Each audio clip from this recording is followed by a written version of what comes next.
Job, capítulo 33, versos del 1 al 33. Eliú censura a Job. Por tanto, Job, oye ahora mis razones, y escucha todas mis palabras. He aquí, yo abriré ahora mi boca, y mi lengua hablará en mi garganta. Mis razones declararán la rectitud de mi corazón, y lo que saben mis labios lo hablarán con sinceridad. El Espíritu de Dios me hizo, y el soplo del Omnipotente me dio vida.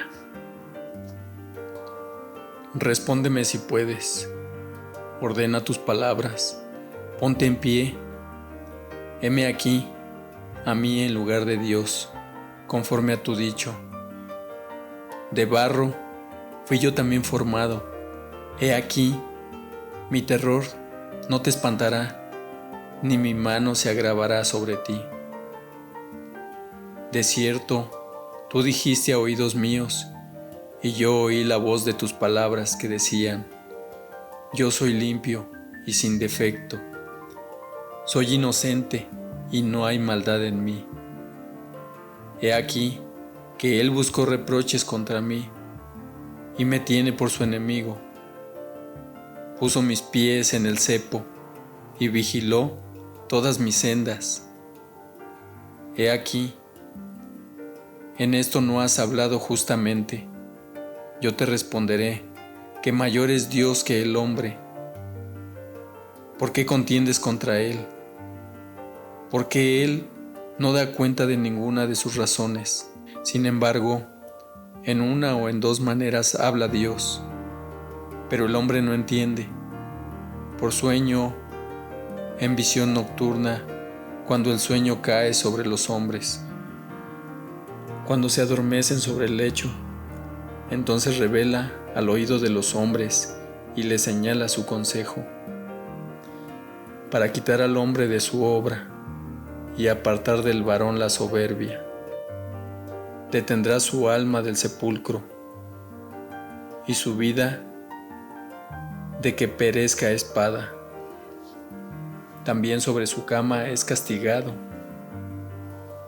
con dolor fuerte en todos sus huesos, que le hace que su vida aborrezca el pan y su alma la comida suave. Su carne desfallece de manera que no se ve, y sus huesos que antes no se veían, aparecen. Su alma se acerca al sepulcro y su vida a los que causan la muerte. Si tuviese cerca de él algún elocuente mediador muy escogido, que anuncie al hombre su deber, que le diga que Dios tuvo de él misericordia, que lo libró de descender al sepulcro, que halló redención, su carne será más tierna que la del niño, volverá a los días de su juventud, orará a Dios y éste le amará, y verá su faz con júbilo, y restaurará al hombre su justicia. Él mira sobre los hombres, y al que dijere pequé, y pervertí lo recto, y no me ha aprovechado, Dios redimirá su alma para que no pase al sepulcro. Y su vida se verá en luz. He aquí, todas estas cosas hace Dios, 2 y 3 veces con el hombre, para apartar su alma del sepulcro y para iluminarlo con la luz de los vivientes. Escucha, Job, y óyeme, calla, y yo hablaré. Si tienes razones, respóndeme, habla, porque yo te quiero justificar. Y si no, óyeme tú a mí, calla, y te enseñaré sabiduría.